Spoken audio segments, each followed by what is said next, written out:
Hello दोस्तों, मैं राजीव जायसवाल ग्रामीण स्टूडेंट पे आपका स्वागत करता हूं और इस लेक्चर में हम लोग सिंधु घाटी सभ्यता को समझेंगे और उससे बनने वाले क्वेश्चंस को भी डिस्कस करेंगे जो कि कॉम्पिटिटिव एग्जामिनेशंस में पूछे जा सकते हैं। तो सिंधु घाटी सभ्यता नगरीय सभ्यता थी। पहली बात तो याद रखिए कि ये अर्बन सिविलाइजेशन था। इस सभ्यता के लोग शहर में रहते थे। दूसरी जो नगरीकरण है वो 6th सेंचुरी BC हुआ है। ये दोनों बातें याद रखिएगा, जिसको बौद्ध एज भी कहा जाता है 6th सेंचुरी BC को। तो सिंधु घाटी सभ्यता की अगर हम खोज की बात करें तो इसकी खोज 1921 में जॉन मार्शल के निर्देशन में दयाराम साहनी ने किया था। तो ये दोनों नाम याद रखिएगा, 1921 जॉन मार्शल और दयाराम साहनी। अब आते हैं इसके मुख्य शहरों पे। तो सिंधु सभ्यता का जो मुख्य शहर है वो हड़प्पा और मोहनजोदड़ो है और ये दोनों शहर जो है वो पाकिस्तान में अवस्थित है। हड़प्पा जो शहर है वो रावी नदी के बाएं तट पे है। ध्यान दीजिएगा, हड़प्पा शहर रावी नदी के बाएं तट पे है और मोहनजोदड़ो सिंधु नदी के दाहिने तट पे है। सिंधु से ही हमारा हिंदू शब्द निकला है। सिंधु नदी के जो इस पार लोग रहते थे उन्हें हिंदू कहा जाता था और वही हिंदू आगे चल के हिंदुस्तान हो गया। और मोहनजोदड़ो जो है वो सिंध प्रांत के लरकाना जिले में है। पाकिस्तान का सिंध प्रांत है, उसके लरकाना जिले में मोहनजोदड़ो स्थित है। हड़प्पा जो है वो पंजाब प्रांत के मांटगोमरी डिस्ट्रिक्ट में है। मांटगोमरी डिस्ट्रिक्ट का वर्तमान नाम साहिवाल है। ठीक है, अब आते हैं आगे। पिंगटन महोदय ने हड़प्पा और मोहनजोदड़ो को एक विस्तृत साम्राज्य की जुड़वा राजधानी कहा था। तो ये नाम भी आपसे एग्जाम में पूछ देगा। तो हड़प्पा और मोहनजोदड़ो को एक विस्तृत साम्राज्य की राजधानी पिंगटन ने कहा था। पिंगटन। सबसे पहले इस सभ्यता को सिंधु घाटी सभ्यता जॉन मार्शल ने कहा था। तो ये भी पॉइंट पूछने लायक है कि सबसे पहले इस सभ्यता को सिंधु सभ्यता किसने कहा था, तो वो जॉन मार्शल ने कहा था। इसका जो समय है कि ये सभ्यता इतनी पुरानी है, इसका परीक्षण हम रेडियो कार्बन डेटिंग से करते हैं, जिसका कोड वाक्य है C14 C14। इसको रेडियो कार्बन डेटिंग कहते हैं और इसके आधार पर जो सिंधु सभ्यता का डेट फिक्स किया गया है वो 2300 ईस्वी पूर्व से लेकर 1700 ईस्वी पूर्व है। और ये सभ्यता मिस्र की सभ्यता और मेसोपोटामियन सभ्यता के समकालीन थी।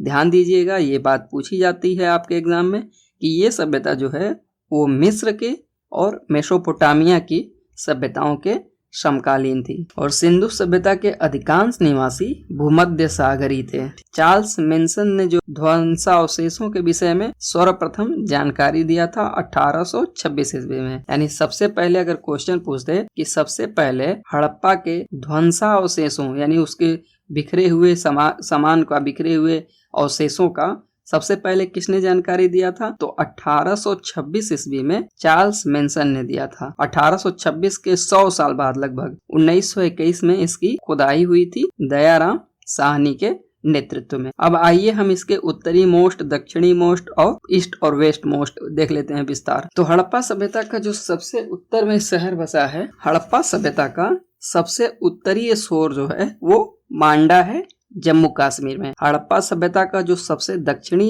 छोर है वो है दैमाबाद और दैमाबाद महाराष्ट्र में पड़ता है। हड़प्पा सभ्यता का सबसे पूर्वी छोर जो है वो आलमगीरपुर है और आलमगीरपुर उत्तर प्रदेश में पड़ता है। और पश्चिमी छोर जो है वो सुतका गेंडोर है जो कि बलूचिस्तान में है। ये हर एग्जाम में पूछे जाने वाला पेट क्वेश्चन है, बार बार पूछा जाता है। तो इसको आप फिर से एक बार देख लें। सबसे उत्तर में मांडा जो कि जम्मू कश्मीर में है, सबसे दक्षिण में दैमाबाद जो कि महाराष्ट्र में है, सबसे पूरब में आलमगीरपुर उत्तर प्रदेश में पड़ता है और सबसे पश्चिम में सुतका गेंडोर जो कि बलूचिस्तान में पड़ता है। ये हड़प्पा सभ्यता का विस्तार था जो हड़प्पा है। अब हड़प्पा सभ्यता से हड़प्पा जगह से क्या मिला है, मोहनजोदड़ो से क्या मिला है और अन्य जगहों से क्या क्या मिला है, ये भी एग्जाम्स में पूछा जाता है। जो इम्पोर्टेंट चीजें हैं हम उसको देख लेते हैं। तो हड़प्पा सभ्यता की खुदाई से कौन कौन से लोग जुड़े रहे हैं ये भी देखना है। तो पहले हैं राखाल दास बनर्जी, दयाराम साहनी, माधव स्वरूप वत्स और मॉर्टिमर व्हीलर। ये इतने लोग जो है वो हड़प्पा जो स्थान है उसके खुदाई से जुड़े रहे हैं। पहला राखाल दास बनर्जी, दूसरा दयाराम साहनी, तीसरा माधव स्वरूप वत्स और चौथा है मार्टिमर व्हीलर। अब हड़प्पा से मिला क्या है, तो हड़प्पा से 12 कक्षों वाला अन्नागार मिला है, यानी अनाज रखने वाला 12 कमरों वाला एक घर मिला है। वहां से समाधि R37 मिला है। ये समाधि R37 ये है कि जो यहाँ से 100 मिले हैं उन पर कटे पिटे का निशान है, जिसका ये माना जाता है कि कोई बाहरी आक्रमण हुआ था जिससे हड़प्पा सभ्यता विलुप्त हो गई थी। तो ध्यान दीजिएगा कि हड़प्पा से 12 कक्षों वाला अनागार, समाधि R37 और सर्वाधिक अभिलेख युक्त मोहरे मिली हैं। शंख का बना हुआ बैल मिला है और स्त्री के गर्भ से निकलता पौधा मिला है और पीतल का बना इक्का मिला है। याद रखिए कि अन्नागार है, वहां पे शंख का बना बैल है और स्त्री के गर्भ से निकलता हुआ पौधा बना गया है पीतल पे। मोहनजोदड़ो पे आते हैं, तो मोहनजोदड़ो जो है वो लरकाना जिले में है, सिंध प्रांत के, और सिंधु रिवर पे स्थित है।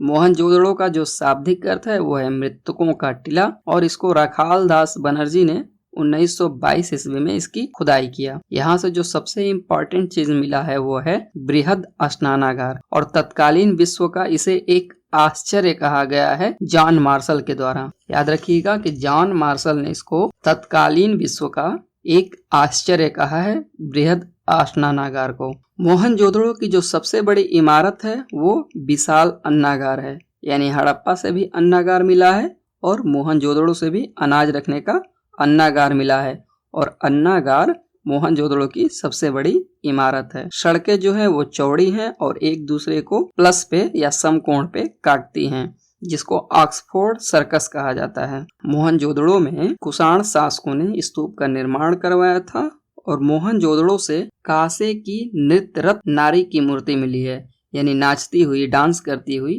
कांसे की एक मूर्ति मिली है नारी की। योगी की मूर्ति मिली है जिसको पशुपति नाथ कहा गया है। घोड़े के दांत मिले हैं और कुएं से नर कंकाल प्राप्त हुआ है। तो इतनी बातें आप याद रखेंगे कि मोहनजोदड़ो से योगी की मूर्ति मिली है जिसे पशुनाथ कहा जाता है, कांसे की जो है नृत्य रत्न नारी की मूर्ति मिली है, और घोड़े के दांत मिले हैं। तो आज के लेक्चर में हम यही कंक्लूड करते हैं। हड़प्पा सभ्यता के बारे में कुछ इंपॉर्टेंट बातें मैंने आपको समझाया। आशा है कि आपको पसंद आया होगा। अगर आपको पसंद आया है तो मेरे चैनल पे जाके आप फॉलो बटन दबा दीजिए, ताकि आपको हमारा रेगुलर अपडेट मिलता रहे।